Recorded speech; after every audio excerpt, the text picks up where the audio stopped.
Hi hello ನಮಸ್ತೆ ಎಲ್ಲರೂ ಹೇಗಿದ್ದೀರಾ? ನೀವೆಲ್ಲರೂ ಚೆನ್ನಾಗಿದ್ದೀರಾ ಅಂತ ಅಂದ್ಕೊಂಡಿದ್ದೀನಿ. ಹಾಗೆ ನಾನು ಕೂಡ ಚೆನ್ನಾಗಿದ್ದೀನಿ ಅಂತ ಹೇಳ್ತಾ ಇವತ್ತಿನ ವ್ಲಾಗ್ನ ಸ್ಟಾರ್ಟ್ ಮಾಡ್ತಾ ಇದ್ದೀನಿ. ಇವತ್ತು ನಾನು ನಿಮಗೆಲ್ಲರಿಗೂ ಒಂದು ಖುಷಿ ವಿಷಯನ ಶೇರ್ ಮಾಡ್ತಾ ಇದ್ದೀನಿ. ಏನಪ್ಪ ಅದು ಅಂದರೆ, ಇವಾಗ ಆಲ್ರೆಡಿ ನಿಮಗೆಲ್ಲರಿಗೂ ಗೊತ್ತಿರ್ಬೋದು ತಮ್ನೇಲ್ ನೋಡಿಕೊಂಡು. ಹೌದು, ನನಗೆ ಯೂಟ್ಯೂಬಿಂದ ಫಸ್ಟ್ ಪೇಮೆಂಟು ಬಂತು. ಚಿಕ್ಕ ಅಮೌಂಟು ದೊಡ್ಡ ಅಮೌಂಟು ಅದು ಇಂಪಾರ್ಟೆಂಟ್ ಅಲ್ಲ, ಒಟ್ಟಿನಲ್ಲಿ ಯೂಟ್ಯೂಬಿಂದ ಪೇಮೆಂಟ್ ಬಂತಲ್ಲ ಅದು ಇಂಪಾರ್ಟೆಂಟು. ಇಷ್ಟು ವರ್ಷ ಕಷ್ಟಪಟ್ಟಿದ್ದಕ್ಕೆ ಇವತ್ತಿಗೆ ಸಾರ್ಥಕ ಆಯಿತು. ಈ ಖುಷಿ ವಿಷಯನ ನಮ್ಮ ಮನೇಲಿ ಎಲ್ಲರಿಗೂ ಹೇಳುವಾಗ ಎಲ್ಲರೂ ತುಂಬ ಖುಷಿಪಟ್ಟರು.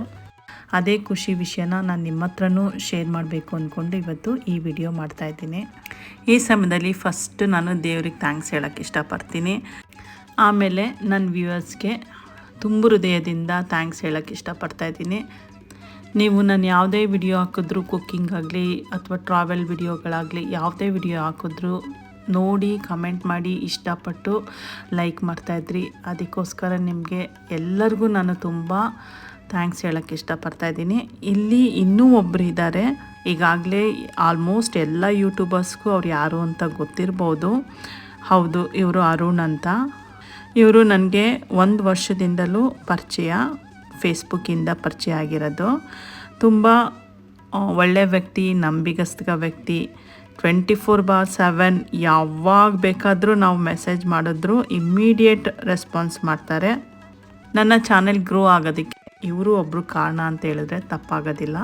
ಯೂಟ್ಯೂಬಲ್ಲಿ ಏನೇ ಪ್ರಾಬ್ಲಮ್ ಇದ್ದರೂ ಸಾಲ್ವ್ ಮಾಡಿಕೊಡ್ತಾರೆ. ತುಂಬ ಒಳ್ಳೆಯ ವ್ಯಕ್ತಿ ಅಂತಲೇ ಹೇಳ್ಬೋದು. ನಿಮಗೂ ಯೂಟ್ಯೂಬಿಂದ ಏನಾದರೂ ಸಜೆಷನ್ ಬೇಕು ಅಂದರೆ ಇವ್ರನ್ನ ಕಾಂಟ್ಯಾಕ್ಟ್ ಮಾಡ್ಬೋದು. ನಂಬರ್ ಹಾಕಿದ್ದೀನಿ ನೋಡಿ. ಡಿಸೆಂಬರ್ ಮಂತ್ ಬಂತು, ವೆದರ್ ಚೇಂಜ್ ಆಗಿದೆ, ಚಳಿ. ಈ ಚಳಿಯಿಂದ ಎಲ್ಲರಿಗೂ ಗಂಟಲು ನೋವು, ಶೀತ, ನೆಗಡಿ ಥರ ಆಗಿದೆ. ನಮ್ಮ ಮನೇಲೂ ಅದೇ ಸೇಮ್ ಪ್ರಾಬ್ಲಮ್ಮು. ಹಾಗಾಗಿ ಇವತ್ತು ಜಿಂಜರ್ ಕ್ಯಾಂಡಿ ಮಾಡೋಣ ಅಂತ ಅಂದ್ಬಿಟ್ಟು ಮಾಡ್ತಾಯಿದ್ದೀನಿ. ಅದನ್ನೇ ನಾನು ನಿಮಗೂ ಕೂಡ ಶೇರ್ ಮಾಡ್ತಾಯಿದ್ದೀನಿ. ಫಸ್ಟು ಇಲ್ಲಿ ಶುಂಠಿ ತೊಗೊಂಡು ಶುಂಠಿ ಸ್ಕಿನ್ನೆಲ್ಲ ಪೀಲ್ ಮಾಡ್ಕೋಬೇಕು. ಆಮೇಲೆ ಎಲ್ಲ ತೊಳೆದು ಸಣ್ಣದಾಗಿ ಚಾಪ್ ಮಾಡಿಟ್ಕೋಬೇಕು. ನಂದು ಯೂಟ್ಯೂಬ್ ಜರ್ನಿ ಹೇಳಬೇಕು ಅಂದರೆ, ಆ್ಯಕ್ಚುಲಿ ನಾನು ಯೂಟ್ಯೂಬರ್ ಆಗಬೇಕು ಅಂತ ಬಂದವಳಲ್ಲ. ಈಗೊಂದು 14 ವರ್ಷದ ಹಿಂದೆ ನನ್ನ ಕೊನೆ ಮಗಂದು ವಿಡಿಯೋಸ್ ಎಲ್ಲ ತುಂಬ ಮಾಡ್ತಾಯಿದ್ದೆ. ಆವಾಗ ಆರ್ಕುಟ್ ಇತ್ತು, ಆರ್ಕುಟ್ಟಲ್ಲಿ ನಾನು ವಿಡಿಯೋಸ್ ಎಲ್ಲ ಹಾಕ್ತಾಯಿದ್ದೆ. ಆಮೇಲೆ ಆರ್ಕುಟ್ ಕೂಡ ಹೋಯ್ತು. ಅದಾದಮೇಲೆ ಏನಪ್ಪ ಮಾಡೋದು ಅಂತ ಅಂದ್ಕೊಳ್ಳುವಾಗ ಯೂಟ್ಯೂಬ್ನ ಕ್ರಿಯೇಟ್ ಮಾಡಿಕೊಂಡೆ. ಅದು ಏನಕ್ಕೆ, ನನ್ನ ಮಗನ ವಿಡಿಯೋಸ್ ಹಾಕಬೇಕು ಅಂತ. ಬೇಕಂದರೆ ನೀವು ಇವಾಗಲೂ ಹೋಗಿ ಚೆಕ್ ಮಾಡಿದ್ರೆ ನಂದು ಮಗಂದು ವಿಡಿಯೋಸ್ ಎಲ್ಲ ಇದೆ. ಆಮೇಲೆ ಮಕ್ಕಳೆಲ್ಲ ದೊಡ್ಡವರಾಗ್ತಾ ಬಂದರು. ಇನ್ನು ಅಲ್ಲಿ ಜವಾಬ್ದಾರಿ ಜಾಸ್ತಿ ಆಯಿತು. ಹಾಗಾಗಿ ಯೂಟ್ಯೂಬ್ನ ಜಾಸ್ತಿ ಗಮನ ಹರಿಸಲಿಲ್ಲ. ಎಲ್ಲರೂ ಯೂಟ್ಯೂಬ್ ಮಾಡ್ತಾಯಿರೋದು ನೋಡಿಕೊಂಡು ನನಗೂ ಮಾಡಬೇಕು ಅಂತ ಅನ್ನಿಸ್ತಾ ಇತ್ತು. ಬಟ್ ಧೈರ್ಯ ಸಾಲ್ತಾ ಇರಲಿಲ್ಲ. ಇವಾಗ ಒಂದು 2-3 ವರ್ಷದ ಹಿಂದೆ ನಾನು ಮತ್ತೆ ಧೈರ್ಯ ಮಾಡಿ ಯೂಟ್ಯೂಬಲ್ಲಿ ಆ್ಯಕ್ಟಿವ್ ಆಗಿದ್ದು. ತುಂಬ ಕಷ್ಟಪಟ್ಟಿದ್ದೀನಿ ಇಷ್ಟು 5000 ಸಬ್ಸ್ಕ್ರೈಬರ್ ಆಗೋದಕ್ಕೆ. ಎಲ್ಲ ಯೂಟ್ಯೂಬರ್ಸ್ಗೂ ಗೊತ್ತು, ಒಂದು ವಿಡಿಯೋ ಮಾಡಿದ್ಮೇಲೆ ಎಷ್ಟು ಆ ವಿಡಿಯೋ ಹಿಂದೆ ನಾವು ಎಷ್ಟು ಕಷ್ಟಪಟ್ಟಿರ್ತೀವಿ. ಬರೀ ವಿಡಿಯೋ ಮಾಡೋದೊಂದೇ ಅಲ್ಲ, ಅದನ್ನ ಎಡಿಟ್ ಮಾಡಬೇಕು, ಜೊತೆಗೆ ವಾಯ್ಸ್ ಓವರ್ ಕೊಡಬೇಕು. ತುಂಬ ಕಷ್ಟ ಇದೆ ಒಂದು ಯೂಟ್ಯೂಬರ್ಸ್ಗೆ ವಿಡಿಯೋ ಮಾಡಬೇಕು ಅಂದರೆ. ಅಷ್ಟು ಕಷ್ಟಪಟ್ಟು ವಿಡಿಯೋಸ್ ಮಾಡಿ ನಾವು ವಿಡಿಯೋಸ್ ಅಪ್ಲೋಡ್ ಮಾಡುವಾಗ ವ್ಯೂಸ್ ಬರಲಿಲ್ಲ ಅಂದರೂ ತುಂಬ ಬೇಜಾರಾಗ್ತಿತ್ತು.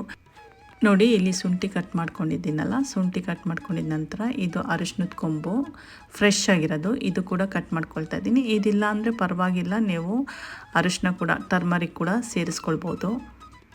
ನಾನು ಈ ವಿಷಯನ ವ್ಯೂಸ್ ಬರ್ತಾಯಿಲ್ಲ ಏನು ಮಾಡೋದು ಅಂತ ಅರುಣ್ ಅವ್ರನ್ನ ಕೇಳುವಾಗ ಅವಾಗ ಅವ್ರು ಹೇಳಿದ್ರು, ತಮ್ನೇಲು ಮತ್ತು ಕ್ಲಾರಿಟಿ, ವಿಡಿಯೋ ಕ್ಲಾರಿಟಿ ಕ್ಲಿಯರ್ ಆಗಿರಬೇಕು ಅಂತೆಲ್ಲ ಕೆಲವು ಸಜೆಷನ್ ಹೇಳಿದ್ರು. ನಾನು ಹಾಗೆ ಅವ್ರು ಹೇಳಿದ್ದೆಲ್ಲ ಫಾಲೋ ಮಾಡ್ಕೊಂಡು ಬಂದೆ. ಇವಾಗ ಸ್ವಲ್ಪ ಚಾನೆಲ್ಲು ಗ್ರೋ ಆಗ್ತಾಯಿದೆ. Thank you Arun, thank you so much. ಇವಾಗ ಶುಂಠಿ ಎಲ್ಲ ಕಟ್ ಮಾಡ್ಕೊಂಡಿದ್ದ ನಂತರ ನಾನು ಶುಂಠಿನ ಮಿಕ್ಸಿ ಜಾರ್ಗೆ ಹಾಕ್ಕೊಳ್ತಾ ಇದ್ದೀನಿ. ಮತ್ತು ಅರಿಶಿನದ ಕೊಂಬಿತ್ತಲ್ಲ ಫ್ರೆಶ್ ಆಗಿರೋದು, ಅದು ಕೂಡ ಮಿಕ್ಸಿ ಜಾರ್ಗೆ ಹಾಕ್ಕೊಂಡು ನುಣ್ಣಗೆ ರುಬ್ಕೊಳ್ತಾ ಇದ್ದೀನಿ. ಶುಂಠಿ ಮತ್ತು ಅರಿಶಿನ ಎಲ್ಲ ಪೇಸ್ಟ್ ಮಾಡ್ಕೊಂಡಿದ್ದ ನಂತರ ನಾನಿಲ್ಲಿ ಒಂದು ಬಾಣಲಿ ಇಟ್ಕೊಂಡಿದ್ದೀನಿ. ಬಾಣಲಿಗೆ ಸ್ವಲ್ಪ ತುಪ್ಪ ಸೇರಿಸ್ಕೊಳ್ತಾ ಇದ್ದೀನಿ. 1-2 ಸ್ಪೂನು ಸೇರಿಸ್ಕೊಳ್ಬೋದು. ತುಪ್ಪ ಮೆಲ್ಟ್ ಆದ ನಂತರ ನಾನಿಲ್ಲಿ ಜಿಂಜರು ಮತ್ತು ಟರ್ಮರಿಕ್ ಪೇಸ್ಟ್ ಮಾಡಿ ಇಟ್ಕೊಂಡಿದ್ನಲ್ಲ ಅದನ್ನ ಸೇರಿಸ್ಕೊಳ್ತಾ ಇದ್ದೀನಿ. ಶುಂಠಿ ಮತ್ತು ಟರ್ಮರಿಕ್ ಪೇಸ್ಟ್ ಎರಡನ್ನೂ ನಾವು ಚೆನ್ನಾಗಿ ಮಿಕ್ಸ್ ಮಾಡ್ಕೊಳ್ಬೇಕು. ಮಿಕ್ಸ್ ಮಾಡ್ಕೊಂಡಿದ್ದ ನಂತರ ಒಂದು 3 5 ನಿಮಿಷ ನಾವು ಶುಂಠಿ ಮತ್ತು ಟರ್ಮರಿಕ್ ಪೇಸ್ಟ್ ಎರಡನ್ನೂ ಫ್ರೈ ಮಾಡ್ಕೊಳ್ಬೇಕು. ನಾನಿಲ್ಲಿ ಶುಂಠಿ ಪೇಸ್ಟ್ ಮಾಡ್ಕೊಳ್ಳುವಾಗ ಒಂದಿಷ್ಟು ನೀರು ಕೂಡ ಸೇರಿಸ್ಕೊಂಡಿಲ್ಲ. ನೀವು ನೀರು ಸೇರಿಸ್ಕೊಳ್ಬೇಡಿ, ಯಾಕಂದರೆ ಇಲ್ಲಿ ಬೆಲ್ಲನ ಸೇರಿಸ್ಕೊಳ್ಬೇಕಾಗುತ್ತಲ್ಲ, ಆವಾಗ ಬೆಲ್ಲದ ನೀರು ಮತ್ತೆ ಬಿಟ್ಕೊಳ್ಳುತ್ತೆ, ಆವಾಗ ನಮ್ಗೆ ಜಾಸ್ತಿ ಟೈಮ್ ತೊಗೊಳುತ್ತೆ. ಹಂಗಾಗಿ ಶುಂಠಿ ಪೇಸ್ಟ್ ಮಾಡ್ಕೊಳ್ಳುವಾಗ ನೀರನ್ನ ಸೇರಿಸ್ಕೊಳ್ದೆ ಮಾಡ್ಕೊಳ್ಳಿ. ಇವಾಗ ನೋಡಿ ಬೆಲ್ಲ ಸೇರಿಸ್ಕೊಳ್ತಾ ಇದ್ದೀನಿ. ನಾನು ಸ್ವಲ್ಪ ಸೇರಿಸ್ಕೊಂಡಿದ್ದೀನಿ, ಯಾಕಂದರೆ ನಾನು ಲಾಸ್ಟಲ್ಲಿ ಮತ್ತೆ ಸ್ವಲ್ಪ ಹನಿ ಸೇರಿಸ್ಕೊಳ್ತಾ ಇದ್ದೀನಿ. ಅದಕ್ಕೋಸ್ಕರ ನೀವು ಬೇಕಂದರೆ ಇನ್ನೂ ಸ್ವಲ್ಪ ಜಾಸ್ತಿ ಸೇರಿಸ್ಕೊಳ್ಬೋದು. ಮಕ್ಕಳಿಗೆಲ್ಲ ಕೊಡಬೇಕು ಅಂದರೆ ಸ್ವಲ್ಪ ಸ್ವೀಟ್ ಜಾಸ್ತಿ ಇದ್ದರೆ ಇಷ್ಟಪಟ್ಟು ತಿಂತಾರಲ್ವ, ಹಂಗಾಗಿ ಬೆಲ್ಲ ಸೇರಿಸ್ಕೊಂಡಿದ ನಂತರ ಎಲ್ಲ ನೀಟಾಗಿ ಮಿಕ್ಸ್ ಮಾಡ್ಕೊಳ್ಬೇಕು. ಟು ಮೀಡಿಯಮ್ ಫ್ಲೇಮಲ್ಲಿ ಇದನ್ನ ನಾವು ಕುಕ್ ಮಾಡ್ಕೊಳ್ಬೇಕಾಗತ್ತೆ. ಕೈ ಬಿಡದೆ ನಾವು ಇದನ್ನ ತಿರುಗಿಸ್ತಾನೆ ಇರಬೇಕು. ಇವಾಗ ನಾನು ಅಗರ್ ಅಗರ್ ಪೌಡ್ರನ್ನ ನೀರಲ್ಲಿ ಮಿಕ್ಸ್ ಮಾಡಿ ಸೇರಿಸ್ಕೊಳ್ತಾ ಇದ್ದೀನಿ. ಇದು ಸ್ವಲ್ಪ ಥಿಕ್ನೆಸ್ ಕೊಡುತ್ತೆ, ಹಂಗಾಗಿ ಇದಿಲ್ಲ ಅಂದರೂ ಪರವಾಗಿಲ್ಲ, ಸ್ಕಿಪ್ ಮಾಡ್ಬೋದು. ಅಗರ್ ಅಗರ್ ಪೌಡ್ರ್ ಹಾಕೊಂಡ್ಮೇಲೆ ನೀಟಾಗೆಲ್ಲ ಮತ್ತೆ ಮಿಕ್ಸ್ ಮಾಡ್ಕೊಳ್ಬೇಕು. 2 ನಿಮಿಷ ಕುಕ್ ಆಗಿದ ನಂತರ ನಾನಿಲ್ಲಿ ಲೆಮನ್ ಜ್ಯೂಸನ್ನ ಸೇರಿಸ್ಕೊಳ್ತಾ ಇದ್ದೀನಿ. ಲೆಮನ್ ಜ್ಯೂಸ್ ಸೇರಿಸ್ಕೊಂಡು ಒಂದು ಸ್ವಲ್ಪ ಮಿಕ್ಸ್ ಮಾಡ್ಕೊಂಡಿದ ನಂತರ ಉಪ್ಪು ಸೇರಿಸ್ಕೊಳ್ತಾ ಇದ್ದೀನಿ, ಸಾಲ್ಟು.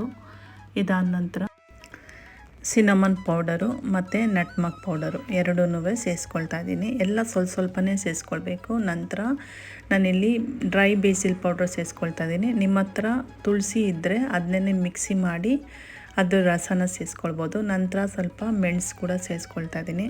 ಇವೆಲ್ಲ ಸೇರಿಸ್ಕೊಂಡಿದ ನಂತರ ಒಂದ್ಸಲ ಎಲ್ಲ ನೀಟಾಗಿ ಮಿಕ್ಸ್ ಮಾಡ್ಕೊಳ್ಬೇಕು.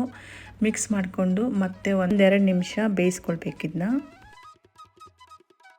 ನೋಡಿ ಇವಾಗ ಇದು ಹಲ್ವಾ ಕನ್ಸಿಸ್ಟೆನ್ಸಿಗೆ ಬಂದಿದೆ. ಲಾಸ್ಟಲ್ಲಿ ಸ್ಟವ್ ಆಫ್ ಮಾಡಿ ಹನಿನ ಹಾಕಬೇಕು. ನಿಮಗೆ ಹನಿ ಇನ್ನೂ ಜಾಸ್ತಿ ಬೇಕು ಅಂದರೆ ಹನಿ ಸೇರಿಸ್ಕೊಳ್ಬೋದು.